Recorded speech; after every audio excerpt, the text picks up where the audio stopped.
rateadinha ali, mas já deu. Tranquilo, tranquilo. Não, e o pior é que eu sempre faço live, eu acho que eu nunca fiz live sozinha, eu sempre fiz com outra pessoa. Aí tu fica falando sozinha, é muito estranho. É muito estranho ficar falando sozinha, né?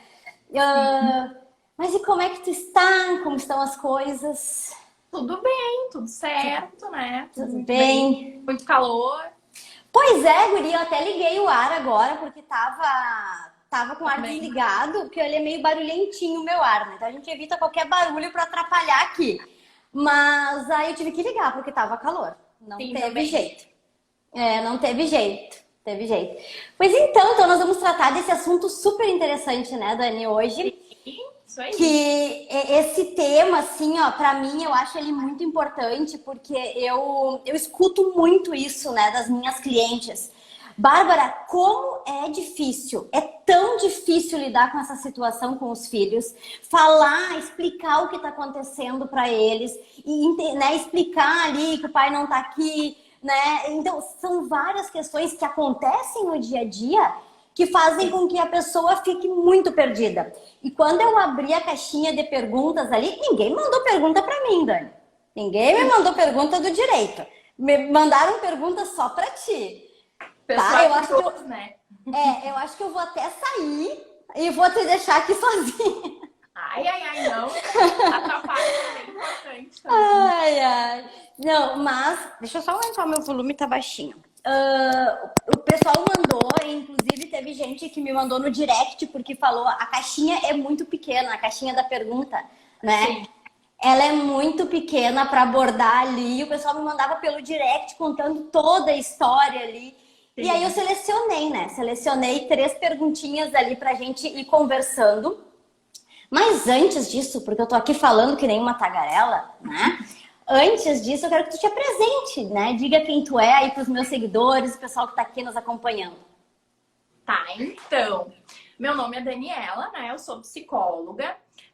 Eu sou psicóloga, na verdade, social. Eu trabalho numa ONG, né? Aqui em Canoas, onde a gente atende crianças e adolescentes em situação de vulnerabilidade social, né? Então, o meu foco hoje, ele tá muito voltado para criança e adolescente.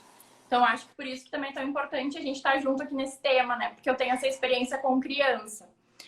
E eu também atendo em consultório particular, né? Aí eu atendo crianças, adolescentes e adultos, mas o foco sempre maior em crianças e adolescentes. Sim, que são as partes, assim, eu diria, mais vulneráveis num divórcio, né? Sim. Porque os adultos têm escolha, as crianças não. Verdade.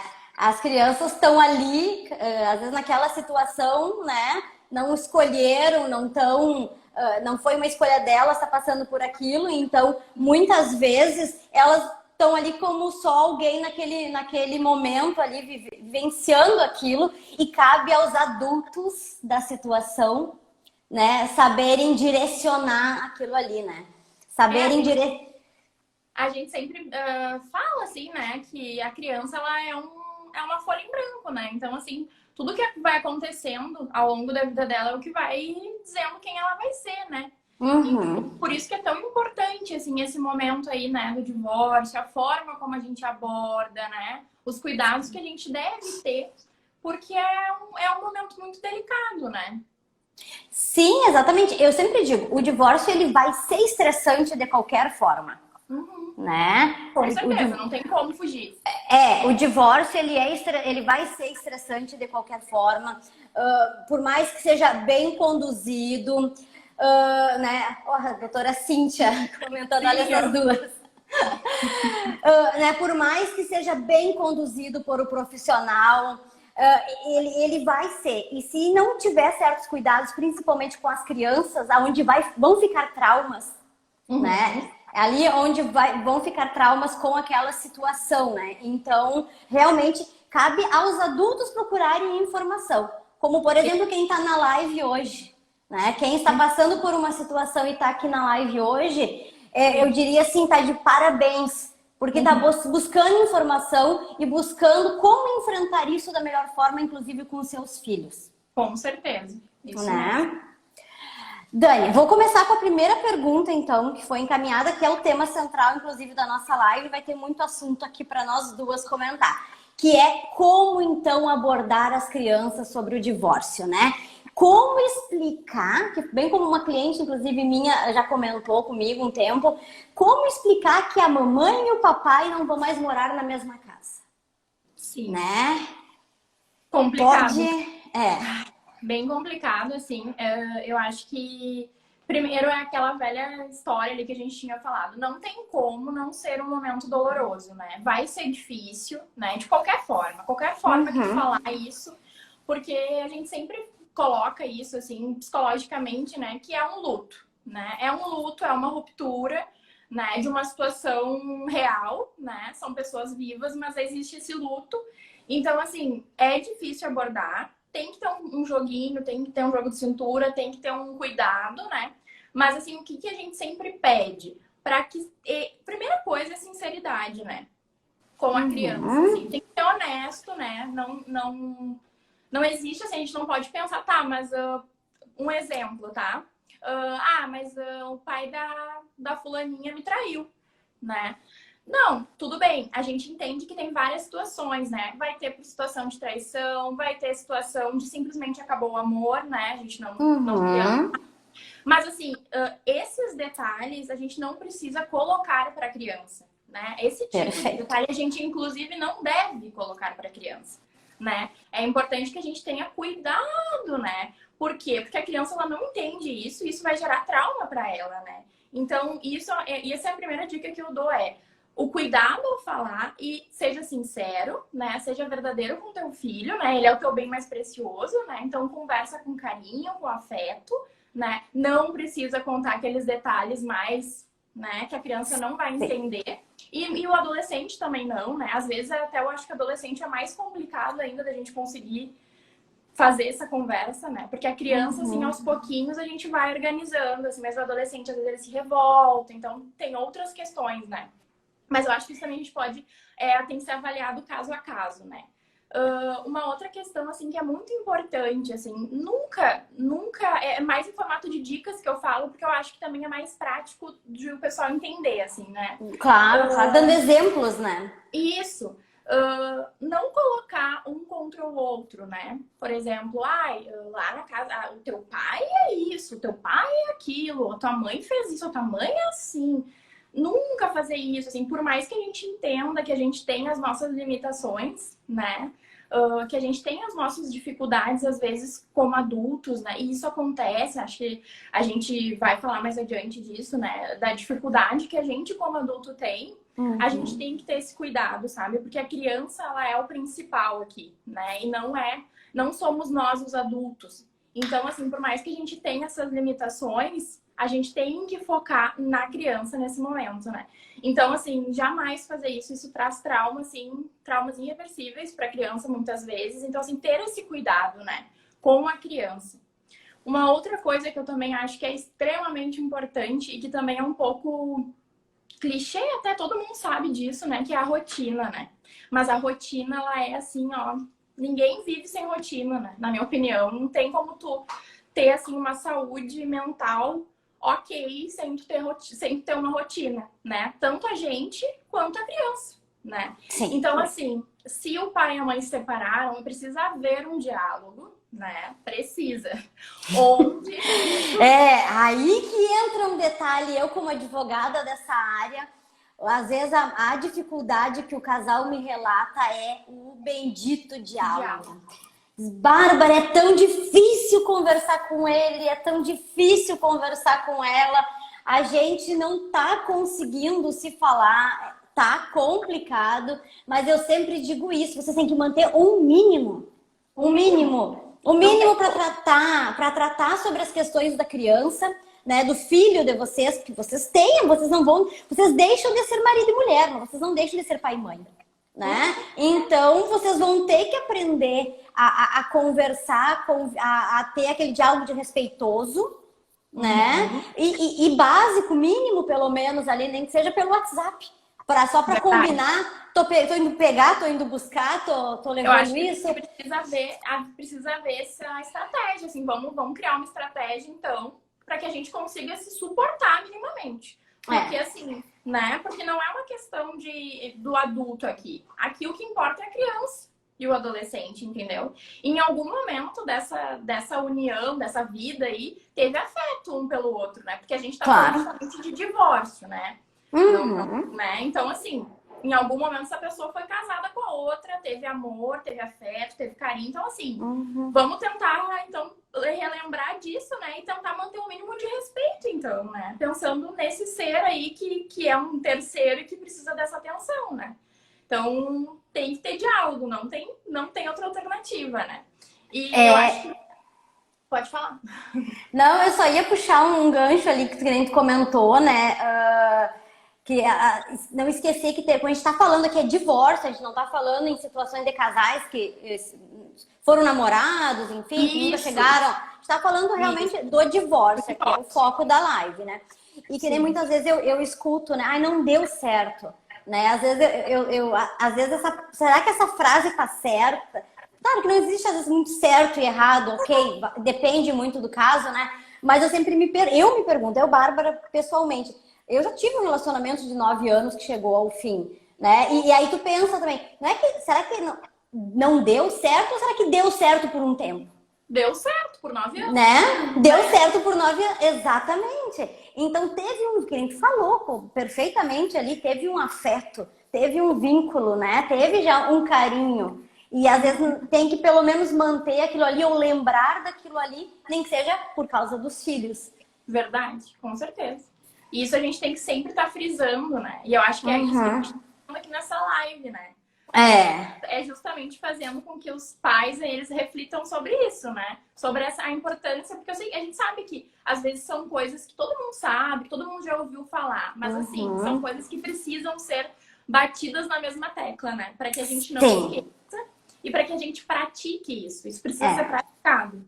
Né? E não é fácil. A gente não está dizendo que é fácil, né, Dani? Não, é um processo. É um processo. É um processo diário, né? E eu acho que justamente essa questão de como abordar os filhos também é um processo. Né? É um processo diário. Porque o teu filho, ele não vai simplesmente sentar ali e tu vai explicar para ele e ele vai dizer, tá bom, papai, tá bom, mamãe. Não, né? Isso talvez tu vai ter que fazer isso, é que nem a questão da educação, né? Tu não vai conseguir educar o teu filho na primeira vez, tu vai dizer, não é pra fazer e tá tudo legal. Não, tu vai ter que fazer isso inúmeras vezes até que ele entenda que realmente, eu acho que o papai e a mamãe não vão mais morar juntos. Sim, e isso até depois, segura a informação que isso é para a segunda pergunta que vem depois. Tá bom. Temos a segunda pergunta que tá muito a ver com isso que já começou a comentar ali. Mas antes disso, ainda nessa nossa primeira questão aqui, claro que uma criança de 1 ano, 2 anos, tu não vai dizer papai e mamãe estão se separando, acredito que não seja assim. Mas uma criança que já entende, se explica, isso é uma curiosidade minha, tá, Dani? Tu vai dizer papai e mamãe estão se separando? O que é uma separação? É assim? Mais ou menos? É que depende, é como tu tá falando, depende muito da idade da criança, né? Mas eu acredito que, por exemplo, assim, 2 anos, é que depende também de como essa criança é, tá? Eu, por exemplo, as afilhadas que eu tenho referências, elas são muito maduras para a idade. Tá? Então, eu tenho pacientes também que já são um pouco mais imaturos. Então, assim, tudo vai depender de com quem tu tá lidando, né? Daqui a pouco vai ter criança que eu vou ter que... com 2 anos, né? Que eu vou ter que explicar de uma outra forma. Até uma coisa que é importante, assim, tá? Eu, por exemplo, eu não costumo atender criança muito pequena, tá? E acho que até isso meus colegas psicos também não acabam não atendendo, tá? Normalmente eu costumo atender para ser legal, interessante, acima dos 5, tá? Interessante. Por quê? Porque a criança justamente vai demorar para ter um entendimento, assim, a não ser que é uma coisa muito gritante, tá? Às vezes tem outras questões, por exemplo, o desfraude, alguma coisa assim, a gente vai trabalhar, né? Mas assim, quando a criança é muito pequena, os pais eles têm que ter uma paciência um pouco maior e às vezes eles até podem achar que o tratamento não tá funcionando, né? Porque é uma coisa a longo prazo, né? E tem uma dificuldade maior. Então, assim, algumas crianças a gente vai conseguir falar através da brincadeira, de repente no próprio consultório ali, né? A gente usa muito a família terapêutica, que são bonequinhos, né? Sim, então, sim. A gente trabalha com a casinha, com os bonequinhos, e os bonequinhos normalmente são como eles representam isso, né? Por exemplo, eu já tive um caso específico onde o meu paciente estava passando por um processo de separação, né? Ele tinha na época 5 anos, e ele desenhava sempre o pai e a mãe, de mão dadas, ele e o cachorro, sabe? Os cachorros, eles tinham 2. Era sempre assim. Isso marcou bastante pra mim, porque era bem complicado, sabe? E o que eu ia falar, né? Mas ele sempre faz isso. E ele vai fazer isso, entende? Porque é um processo. Então, assim, eu não posso dizer pra ele que não é mais assim e que... Não, que legal, o pai e a mãe, né? Eles são amigos, né? Eles não são mais, eles não moram mais na mesma casa, mas eles são amigos, né? Tu é muito importante pra eles. Por eles se gostarem tanto um dia, tu nasceu, sabe? Então, eu acho interessante. que dessa forma, sabe? E quando a criança é um pouquinho maior, eu acho que ela já... Eu vou te dizer que algumas crianças que eu conheço, a partir ali dos 3 anos, até um pouquinho menos, tu já consegue falar, assim, sabe? Olha, papai e a mamãe não vão mais viver na mesma casa, né? De uma forma, né, carinhosa, assim, né? Da melhor maneira possível. Eu sempre penso, assim, que o mais importante também é os dois estarem juntos para dar essa notícia, né? Eu acho que interessante isso. Eu acho que sim, pode haver a questão, a gente até estava tendo uma discussão antes da live aqui, eu e uma amiga minha, sobre realmente, mas e como é que faz se não consegue? Se os pais não conseguem ter, né? Eles estão brigados e eles não vão conseguir, eles não querem, cada um vai falar. De novo, eu entro com aquela questão, precisa ter o diálogo, sabe? Porque nesse momento, assim, não é de ti que a gente tá falando, não é sobre ti, pai nem mãe, é sobre a criança, né? Então, a gente tem que focar na criança aqui, né? E as tuas dores, os teus traumas, porque eu entendo que pode ter uma questão, né, muito difícil aí, tanto por pai ou pra mãe. Procura a ajuda de um profissional, né? Vai fazer uma terapia, né? Vai atrás disso pra te ficar bem pro teu filho, né? Mas foca nele. Então, eu acho que é sempre importante os dois estarem juntos pra dar essa notícia, né? E falar, olha, a gente gosta muito, a gente se gosta como pessoa, só que a gente não se ama mais, né? Como o papai e a mamãe se amavam antes, agora a gente só é amigo, né? E eu acho que, assim, aos pouquinhos, procura, se tu acha que tá muito difícil, né, de dar essa notícia, procura a ajuda de um profissional, né? E coloca esse profissional junto aí pra estar fazendo uma mediação. Acho que é bem importante essa mediação. Porque, de certa forma, quando o casal tem um problema muito grande de conflito, normalmente, eu já atendi casal também, então... Normalmente, nesse momento, se tu tá junto, eles podem até se desequilibrar, mas eles vão se conter, porque tu tá ali. A tua presença tá ali. Então, assim, eles não vão fazer nada absurdo, né? Até se desentendem e tal, mas assim, fica mais tranquilo. Então, de repente, bom, a gente não vai conseguir ter essa conversa, vamos procurar um profissional que nos auxilie nesse momento. Leva a criança, psicólogo junto e vamos ter essa conversa juntos, né? Eu acho que existe maturidade, né?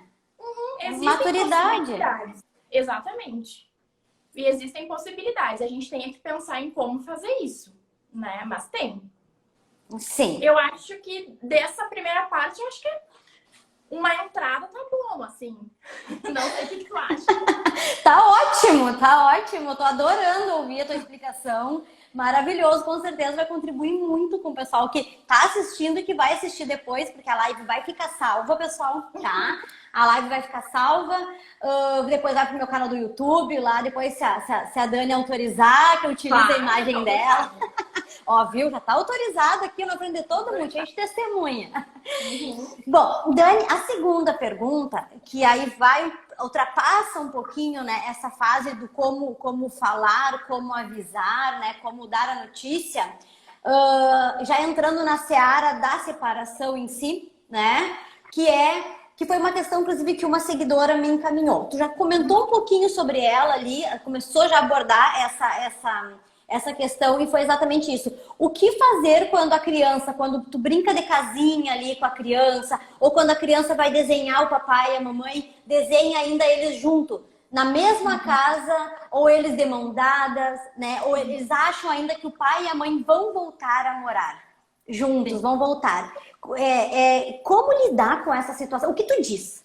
O que tu diz quando tu pega aquele desenho ali, a criança mostra que, ó, mãe e pai, de mãozinha dadas, sabe? Olha, a primeira coisa que quando eu tenho esses casos, assim, no consultório, tento agir de forma natural, tá? Não vou te dizer que é fácil, tá? Eu acho bem triste.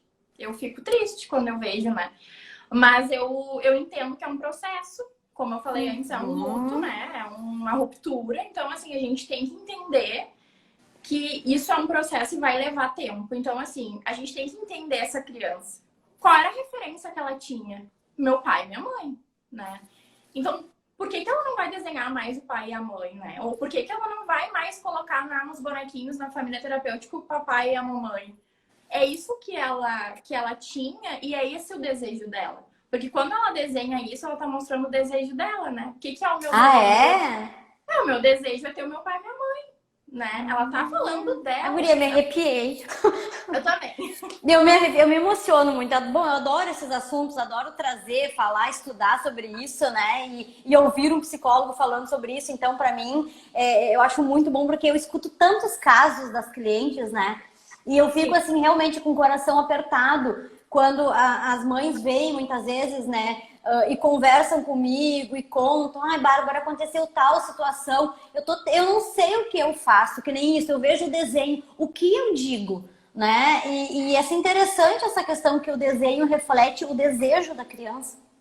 Reflete nesse momento, né? Porque como é que a gente faz, né? A gente, quando atende uma criança, a gente avalia o quê, né? Eu que tenho bastante experiência com criança, a gente avalia justamente os desenhos, as brincadeiras, né? Porque, inclusive, tem pais que já falaram, nossa, mas ela vai vir aqui só para brincar. Sim, na verdade, é através da brincadeira que a gente consegue avaliar as emoções, os comportamentos, o que ela tá sentindo, o que ela deseja, né? Muitas vezes em casos que não vem ao caso aqui, mas casos de abuso, tudo isso a gente descobre como?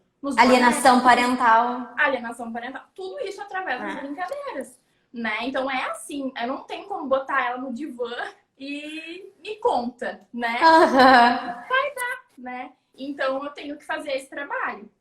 E o que eu digo para os pais nesse caso é calma, tá? Muita calma, muita cautela, muita paciência, tá? Porque é um processo. Até aqui tu ensinou pro teu filho que era tu e que o pai dele, né? Era eu, né, e meu marido. E agora não é mais. Então, assim, essa é a referência que ele criou. Então, a gente não pode simplesmente... Ele construiu isso, né? Ao longo ali, sei lá, dos 3 anos, dos 2, dos 4, dos 5, dos 8, dos 16, enfim, quantos anos ele tiver. Então, a gente não tem como simplesmente... Ah, agora deu, agora a gente se separou e tu vai ter que parar com a sua bobagem, tu vai ter que entender. Não é assim, né? Então, a gente tem que ter um pouquinho de paciência. De novo, procura ajuda de um profissional, né? Leva para o psicólogo. De repente, o pai e a mãe podem fazer uma terapia individual, cada um, né? Para saber melhor como lidar com isso. Então, eu vejo muito dessa forma. É paciência, tá? Porque é processo. É luto, é ruptura. Então, assim, uma coisa de cada vez. Então, a dica que eu dou é, assim, muita paciência. E não tem o que fazer. É um processo doloroso. Né? Então, isso vai aparecer e daqui a pouco tu pode ir explicando, né? Olha... Ah, tu desenhou o papai e a mamãe, só que agora o papai e a mamãe não moram mais juntos nessa casa. Quem sabe, tu até pode dar alguma ideia, né? Quem sabe, vamos fazer 2 casas? Vamos desenhar 2 casas, né? Tu vai ir lidando com isso, né? Trabalhando isso com a criança. Por isso que eu acho que é importante a ajuda do profissional. E é saudável dizer... Bom, eu sei que depende, né? Cada caso. Mas aí eu venho com as minhas curiosidades, que as coisas que às vezes eu escuto das clientes. É saudável dizer, agora tu tem a casa do papai e da mamãe. Agora tu tem 2 casas. Eu acredito, né? que, eu acredito que, inclusive, benéfico. A gente tem que tirar isso até como mostrar pra ele que isso pode ser legal. que isso pode ser bom para ele, né? A gente tem que falar para ele, poxa, olha só, não é tão ruim assim, né? A gente sabe que é ruim, mas a gente tem que mostrar para ele que, poxa, tu vai ter 2 lugares agora para te passear. Tu vai poder passear no pai ou passear na mãe, né? Tu vai ter 2 quartos, né? Tu vai ter coisas lá, tu vai ter coisas que tu vai fazer lá que talvez tu não faça aqui, coisas que tu faz aqui que tu não faz lá, sabe? Então tentar mostrar o lado positivo disso, né? A gente não tentar assim, tirar um pouco aquela tristeza daquele momento e tentar ir mostrando o quanto pode ser legal, né? Ter 2 ambientes diferentes para ir, né? Eu acho que isso. E a referência, eu acredito que seja sempre em um lugar, né? A referência maior. Sim, com né? quem eu moro, né? Onde é a minha casa, assim, de verdade. Mas tu vai ter, lá na casa do pai, lá na casa da mãe, eu tenho as minhas coisas, né? Eu tenho o meu espaço, eu sou amado, né? Eu acho que isso é muito importante também, a gente passar segurança, né? Segurança para a criança. Porque quando a gente passa segurança, a criança fica tranquila, entende? Agora, quando o pai e a mãe já estão sendo inseguros, já estão passando tudo isso para a criança, fica bem complicado, sabe? Então, segurança também é algo que eu tentem fazer com que a criança sinta-se segura, por mais que tu esteja inseguro com a situação, porque eu entendo que é complicado, tentar manter, sabe? Essa segurança, passar essa segurança para os filhos. Sim. Eu acho que nem de tudo que tu falou até aqui, eu fiquei muito com essa palavra, é um processo. É um processo. Né? É um processo, é ter calma e ir levando ali, e insistindo, e no tempo da criança, acredito também. Com né? certeza. Exatamente isso, é um processo. A gente tem que pensar, eu acho, Bárbara, até com a questão de quando a gente perde alguém, né? Quando a gente perde alguém que a gente ama muito, a gente não continua, a criança, né, eu digo, não continua desenhando, às vezes, né? Por exemplo, uma criança perdeu um pai, ou perdeu uma mãe, ou perdeu uma dinda, uma amiga. A criança vai desenhar, a criança vai falar dessa pessoa, a criança vai lembrar de coisas que ela fazia com essa pessoa. E eu acho que a separação, por isso que ela é um luto mesmo. A grande diferença e o que a gente tem que agradecer é que ninguém morreu nessa história. Né? São pessoas que estão vivas. Mas é uma situação, uma relação que acabou. Então, assim, isso não vai se quebrar na cabeça da criança de uma hora para outra, né? É um vínculo muito forte. Então, de novo, é processo. Então, assim, talvez demore anos para a criança se adaptar com essa nova modalidade de vida que ela vai ter, sabe? Essa nova rotina, né? Porque, querendo ou não, por mais que se tente fazer rotina nos 2 lugares, é uma nova forma de viver, né? Agora eu vou de 15 em 15 dias ver o meu pai ou a minha mãe, ou agora eu vou toda semana, eu não vou ficar aqui, eu vou ir lá pro meu pai, né? Então, é processo, a gente tem que ter paciência. Sim, e evitamos as visitas de 15 em 15, o convívio tem que ser mais seguido. Já falo que como advogada, às vezes, dos pais também. 15 é muito tempo, né? Eu sempre digo, eu escutei isso de um professor uma vez e achei maravilhoso, né? Que quem visita é tia, tio, avó, pai convive, né? Isso é uma coisa assim que eu fiquei com isso pra mim, eu acho maravilhoso, né? Tia visita, eu tenho meu sobrinho, eu visito ele, né? Agora o pai não, o pai convive. Então, convívio, né? Exatamente. Dani, então, a terceira questão que tu já estava quase entrando nela ali, já trazendo, porque vai puxando, né? Vai. Os assuntos vão se complementando ali. Que é exatamente essa questão das rotinas. Muitas mães, nossa, acho que a campeã de reclamação, assim, das mães, exatamente, eu digo das mães, pode ter dos pais? Tem, mas a maioria é as mães. Aqui na minha casa é uma rotina regrada. Toma banho tal hora, escova os dentes, e assim, assado. Vai lá pro pai, não tem horário para dormir, joga videogame até tarde, faz o que quer. Então, e como que fica, como lidar com essa rotina assim? Sabe? Como que a mãe, o que ela faz? Porque ela tem a rotina dela e o pai tem a rotina dele. Isso de fato não é benéfico para a criança, essa rotina com o pai, com a mãe? Enfim, o que tu tem para nos trazer sobre essa questão? Essa história é antiga, o doutor Daniel falando, é antiga. Nossa, o que a gente escuta disso, Bárbara, o que que eu faço? Porque lá vai lá pro pai e voltou com um roxo na cabeça, às vezes acontece muito, voltou com um roxinho ali porque caiu, se machucou, porque a gente, né, tem aquela questão de como costumam ser as mães e como costumam ser os pais. É diferente, são papéis diferentes, né? Mas isso aí seria assunto para uma outra live. Verdade. Mas essa questão aí das rotinas em si, como lidar com isso? Sim, isso prejudica a criança, né? Cada um fazer de uma forma. E aí, de novo, a gente tem que voltar. Acha que é férias, ó. Basicamente. E isso é real, assim, né? Eu acho que a gente tem que ter um cuidado muito grande com isso. De novo, tem que entrar aquela palavra diálogo, né? Por isso que não tem como não haver diálogo. Gente, não tem como, tá? Pais, vocês são pais. Então, assim, se vocês são pais, vai ter que haver diálogo, de uma forma ou de outra, né? Sabe aquela frase, como é que é? Eu que lute, né? Os pais vão ter que lutar, né? Os pais vão ter que lutar por isso aí. Porque, boa! Assim, né? Sou pai, sou mãe, eu que lute. Porque, assim, é difícil, é complicado, mas, assim, tem que conversar. A rotina, ela tem que ser de comum acordo, tá? E aí, de novo, se precisar de ajuda de um psicólogo, busque um psicólogo. Mas tem que ser consenso, tá? Não pode ser tão distante, essas rotinas super diferentes. Tipo, consenso, né? Como ali a Nutri Vivian comentou, né? Acha que é férias, exatamente isso. Claro que isso, e o doutor Daniel, que está me acompanhando, está nos acompanhando aqui, vai saber do que eu estou falando. Isso surge muito por causa dessas visitas quinzenais dos pais, que os pais acabam virando pais recreativos, né? Isso vem por causa dessa nossa cultura, e aí quando o pai tem só um final de semana, ele acaba sendo um pai recreativo mesmo, né? Sim. E aí, isso que às vezes acaba atrapalhando, a mãe acaba ficando com a responsabilidade maior do educar, do ensinar, né? E aí o pai fica com poucos dias, isso também seria assunto para outra live.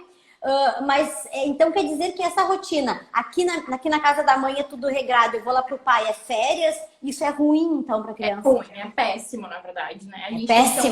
É péssimo, tem que ter um bom senso, né? É claro que a gente sabe, né? A gente não pode fantasiar muita coisa aqui, né? A gente sabe que na realidade é tudo diferente, né? É muito bonito a gente ficar aqui, mas é assim, mas é assim. A gente sabe que é difícil, né? Colocar tudo isso em prática. Mas assim, tem que tentar diariamente, processo de novo, sabe?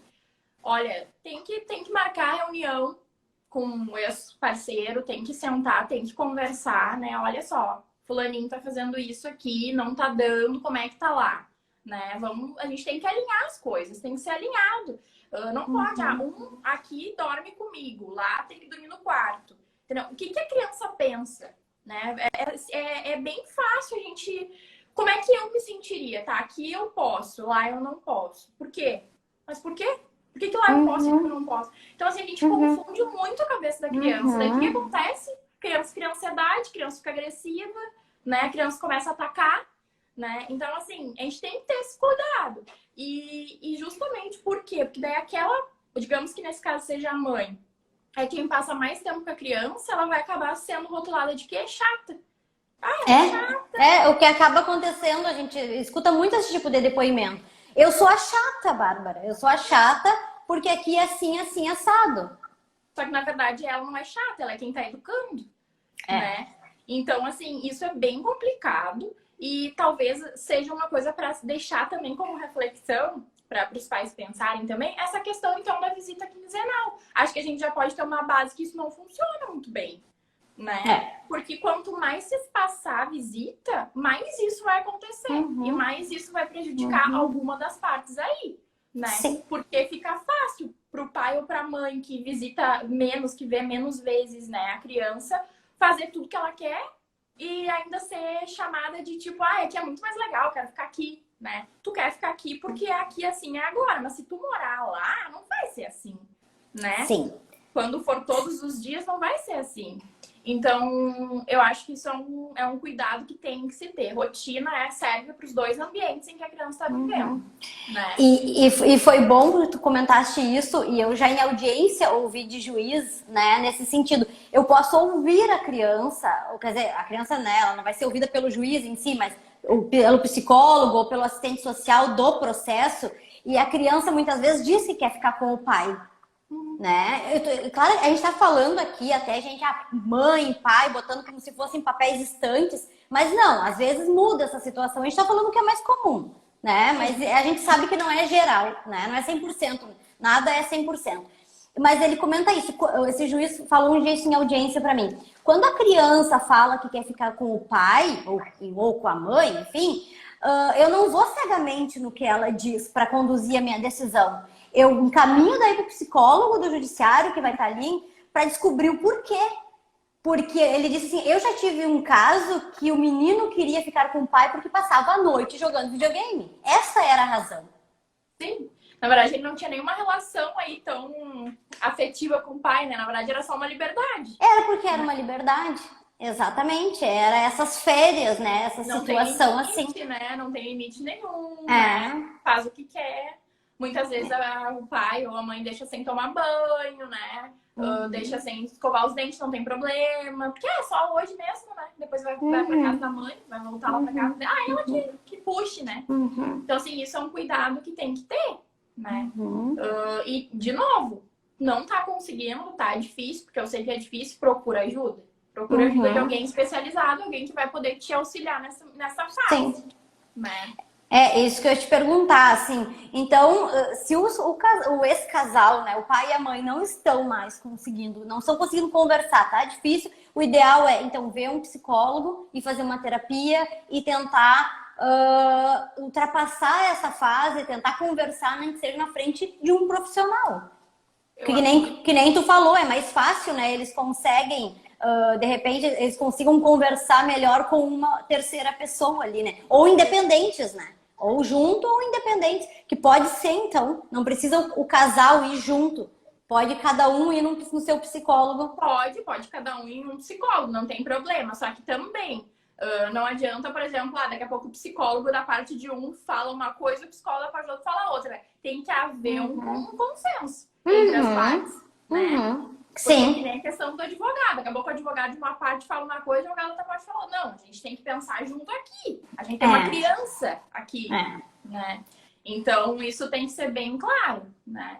Ou então, por exemplo, leva a criança no psicólogo, porque como que eu faço, né? Quando eu atendo criança? Pelo menos uma vez por mês eu preciso falar com os pais, né? Porque eu não posso atender a criança simplesmente e não dizer nada, não dar um feedback, não dizer nada. Então, tu vai chamar os pais uma vez por mês e vai sempre passando, né? Como é que tá a criança. Olha, eu percebo isso, comportamento tal, né? Então, tu vai passando uma espécie de avaliação, assim, verbal mesmo, né? Do que tu vem percebendo na criança para que tu consiga jogar, né, com os pais, para que tu consiga criar estratégias para melhorar o comportamento da criança, né? Então, pode ser o foco levar a criança também no psicólogo e trabalhar com os pais. Porque, assim, quando a gente diz para eu tô atendendo a criança, a gente tá atendendo, na verdade, os pais, né? Porque sim. as crianças são só o que gritou, né? Mas, na verdade, a gente tem um problema muito maior envolvido aí, né? Então, eu acho que, de novo, é bom senso, paciência e tentar sempre manter a mesma opinião nos dois ambientes, né? Para não confundir a criança, porque aí, de novo, ela vai ficar insegura. Não sei o que tá acontecendo, né? Então, formas de educar diferentes seria ruim, então. Péssimo, né? Porque aí não consegue entender o que eu tenho que fazer agora, né? Será que eu faço isso ou não? Porque o meu pai disse que eu posso, minha mãe disse que não. O que eu faço? Né? Então, sempre pensar no bem da criança. Eu acho que isso é uma coisa que a gente... se a gente pensar pra gente, né? Se uma pessoa me fala isso e outra me fala isso, o que eu faço? Né? Sim. Imagina uma criança que né, muitas vezes tá formando ainda a personalidade, não tá, né? Então, é muito confuso, é muito complicado. E até eu diria que essa situação não é um privilégio só do divórcio. Às vezes o casal tá junto, E cada um quer educar de um jeito, não é? Não é só no divórcio, né, que acontece. Comum, Bárbara, acontecer isso também. Isso também é pano pra manga pra gente falar algum dia aí. Não, vamos ter que fazer. O pessoal depois tem que dizer se vai querer outra live minha e da Dani. Daí a gente faz. Dani, assim, ó. Bom, a gente já abordou as questões aqui que encaminharam, tá? Eu acho que de tudo que tu falou até aqui ficaria bem essa questão da maturidade dos pais, né? Eles que lutem, como tu disse, né? Eles que tenham a maturidade de conversar, entendam que isso é um processo e que vai demandar um tempo, né? E que eles têm que ter paciência, né? E que realmente é um processo. Porque não adianta, o divórcio tem ali o luto, tem aquele período todo que o casal passa também, né? Então, é um evento estressante, É claro que não vai ser do dia para a noite que vai estar tudo bem, né? Eu sempre digo isso, por mais que o casal esteja em comum acordo, ambos estejam em acordo com o divórcio, não é fácil, né? Eu atendo às vezes casais que os dois chegam aqui bem decididos e não, os dois querem se divorciar, tá tudo muito bem. E quando eles começam a falar, eles começam a se emocionar, né? E mesmo os dois querendo, mesmo já estando bem, porque é um sonho, é um projeto de vida, enfim, que se cortou, né?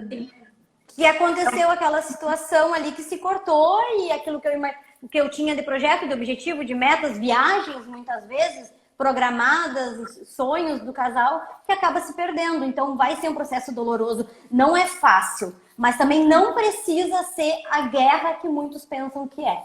Não precisa. Não precisa. E eu acho que se a gente tomar todos esses cuidados que a gente está passando aqui, informando, pode sim ser uma situação com menos traumas possível, ou até sim, né? Exato. Tudo muito explicado, né? Vê que a criança tá com dúvida, explica de novo, né? Mas eu não tô entendendo. Tá vendo que a criança tá fazendo muito desenho, ou tá mostrando muito nos brinquedos? Chama a criança, vamos conversar, né? O que tá acontecendo, filho? Né? Lembra que a mãe explicou, o pai explicou? Reforça. Quantas vezes tiver que reforçar, né? Diálogo aberto, né? E com carinho. Não precisa, né? Não ter paciência, né? Não, explica, né? Porque a tendência na separação é que as coisas ainda piorem, né? Porque aí depois pode entrar uma terceira pessoa, né? Daqui a pouco o pai arranja uma namorada ou a mãe, né? Então, assim, cada vez mais tu vai ter que aprender a lidar com isso e como conversar com teu filho. Tu precisa conhecer ele e ter, achar, assim, maneiras, né? Ferramentas para conseguir abordar com ele essas coisas, né? E isso também tu vai conseguindo na prática. Tu precisa ir praticando isso com ele, né? Claro. E não se sentir também culpada, né? Eu vejo que muitas mães se sentem culpadas pela separação e culpadas com o que está acontecendo com a criança.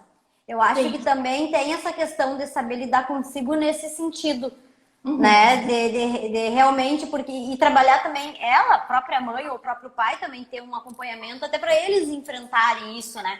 Eu sempre falo isso para meus clientes. Há um entendimento equivocado, inclusive quando há litígio, tá? Há um entendimento muito equivocado de que se eu sei porque vários clientes minhas já chegaram aqui sofrendo ameaças nesse sentido. Que se elas estão fazendo um tratamento psicológico, isso vai ser ruim para elas no processo, né?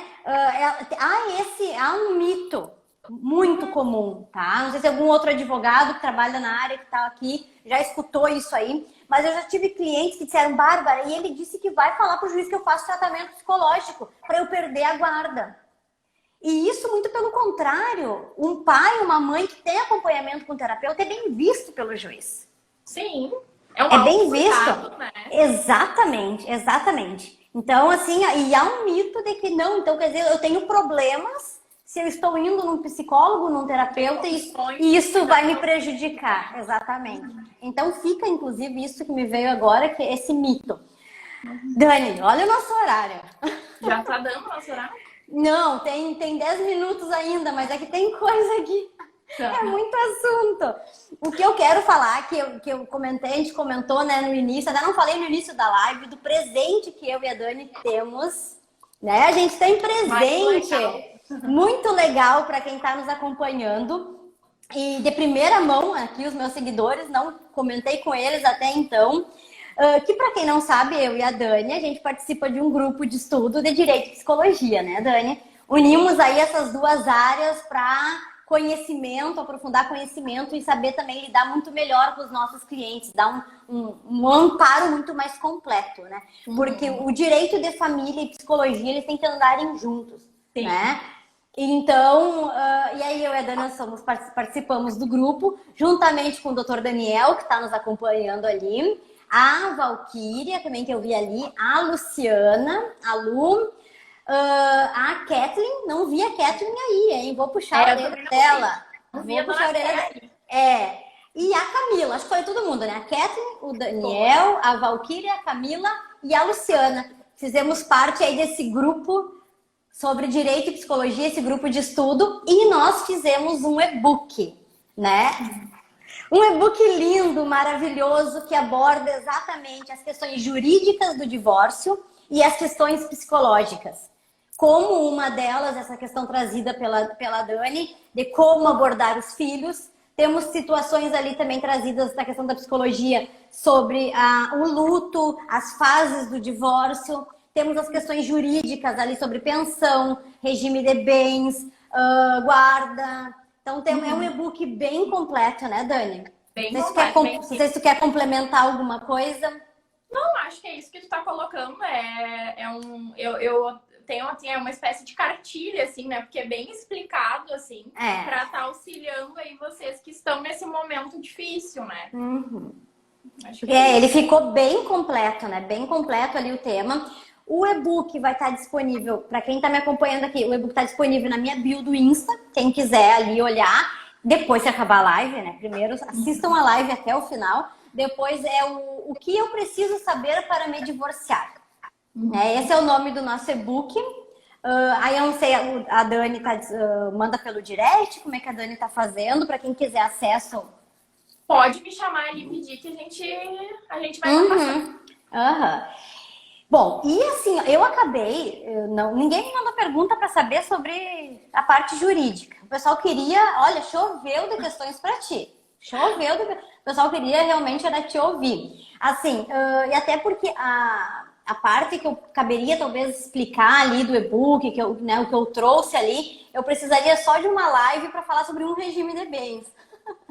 Porque é bastante. E se eu for falar, por exemplo, o regime da comunhão parcial de bens, é um regime que traz muita coisa, né? Muita coisa. Mas assim, o que eu quero falar de modo geral, eu sempre digo, eu gosto de dar uma luz, né? Para onde eu vou. Hoje mesmo estava falando com uma pessoa que me veio falar comigo, muito perdida. E isso acontece muito. O pessoal chega no momento do divórcio, ninguém se prepara para o divórcio, é óbvio, né? Ninguém casa pensando em se separar.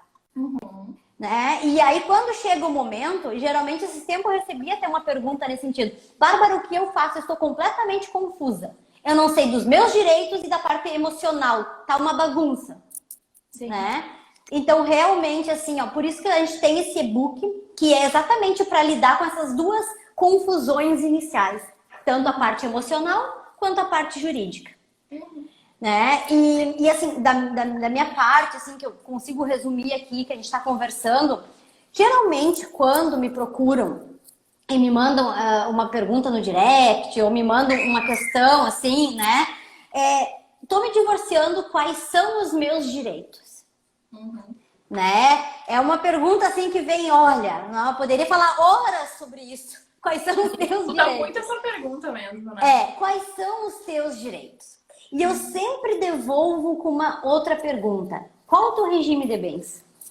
Né? Porque os teus direitos começam pelo teu regime de bens. Então, isso que a gente tem que ter em mente. Qual o regime de bens? A parte patrimonial vai depender do regime. Eu vou falar aqui muito mega resumido, mas tá no e-book ali com vários exemplos, tá? Os 3 regimes mais comuns. Tem 2 que são muito pouco aplicados, mas os 3 mais comuns, tá? Que, por exemplo, o regime da comunhão universal, que é o mais simples. O regime da comunhão universal vai dividir tudo na hora do divórcio, vai partilhar basicamente tudo. Existe uma massa patrimonial única, um bolo de patrimônio único, digamos assim, e vai ser dividido meio a meio. O que eu tinha antes do casamento, o que eu adquiri durante o casamento, tudo aquilo vai ser partilhado. Como o próprio regime já diz, comunhão universal de bens. Tá? Tem exceções? Tem. Lá no e-book eu trabalho as exceções, que é, por exemplo, um imóvel que foi doado com uma cláusula de incomunicabilidade. Ele não vai ser comunicado porque tem uma cláusula de incomunicabilidade. Tá? Então essa é uma das exceções, por exemplo. Regime da separação de bens, separação total, separação convencional. Geralmente o pessoal fala separação total de bens. É separação de bens, tá? O que é meu, o que é teu, é teu. Se nós estamos se separando, eu e a Dani somos casadas, estamos se separando, o que está no meu nome fica comigo, o que está no teu nome fica contigo. É isso. Né? É isso aí. E o regime da comunhão parcial, esse eu poderia ficar dias falando sobre ele. Quem gosta, né? Nossa, ele assim, né? Eu nem gosto, né? Não, eu adoro falar sobre regime de bens. Hoje eu falei, fiz vários stories sobre regime de bens. Mas vamos lá, nós temos 6 minutos. A comunhão parcial de bens, né? Qual é a regra geral dela? Vai se comunicar os bens adquiridos de forma onerosa durante o casamento. Ou seja, eu comprei um carro durante o casamento com fruto do meu salário. A Dani já pega o papel. O Daniel que saia daqui da live. Né? Então, compraram um carro durante o casamento com dinheiro fruto do teu salário. Não veio de doação, não veio de herança. Fruto do teu salário. É meio a meio, vai ser partilhável esse carro. Não interessa quem pagou e não interessa no nome de quem está. Como assim, né? doutora? Sim, isso é uma questão. Meu marido também rindo ali, também pode sair da live. Exatamente isso, né? Não interessa quem pagou, não interessa no nome de quem está. Não dá ideia, Bárbara. Então, assim, compramos algum imóvel, patrimônio, carro, não interessa. Durante o casamento, com fruto do nosso salário, vai ser partilhado isso. Tá? O que partilha também, né? Ganhos eventuais, como a gente diz, ganhei na loteria, vai partilhar. Ganhei no Big Brother, vai partilhar. Né? Essas questões vai partilhar. Aqui então, esse é o regime que o pessoal chama de injusto. É muito injusto. Mas todo mundo casa com ele. Todo mundo casa por esse regime porque é o mais fácil, não precisa pacto. Não precisa pacto antinupcial. Então o pessoal chega lá, então me dá esse que é o mais simples, porque os outros eu tenho que fazer pacto. Né? O que não comunica nesse regime? Né? O que eu não vou dividir nesse regime com meu marido? Aquilo que era meu antes do casamento. Tu, Dani, tem o teu carro que está comprado e pago. Muito bom esse detalhe do pago antes do casamento. Ele é teu, é bem particular. Tá? Se tu recebeu uma herança ou uma doação, tá bem. É tua, é bem particular, não vai partilhar. Só que os frutos dos bens particulares partilha nesse regime. Não. Quais são os frutos? Eu tenho a minha casa comprada e paga antes do casamento. Só que esta casa tá me rendendo aluguéis. Esses aluguéis, eu compro um carro com esses aluguéis. Esse carro que eu comprei com os aluguéis do meu bem particular vai ser partilhado. São os frutos dos bens particulares. É por isso que eu digo assim, eu poderia ficar horas falando sobre esse regime, tá? Mas no e-book, gente, eu trago vários exemplos. Eu digo lá no e-book, primeiro vocês sentem antes de ler sobre esse regime, porque tem muita coisa que o pessoal não sabe. Né? Como a questão dos frutos dos bens particulares, o pessoal não sabe, né? Aquela poupança que eu tinha antes do casamento, mas está rendendo durante o casamento, na comunhão parcial o rendimento vai dividir, né? Então são vários detalhes. A Ju disse ali, ó, casar é fácil, difícil é separar, né? Exatamente. É complicado.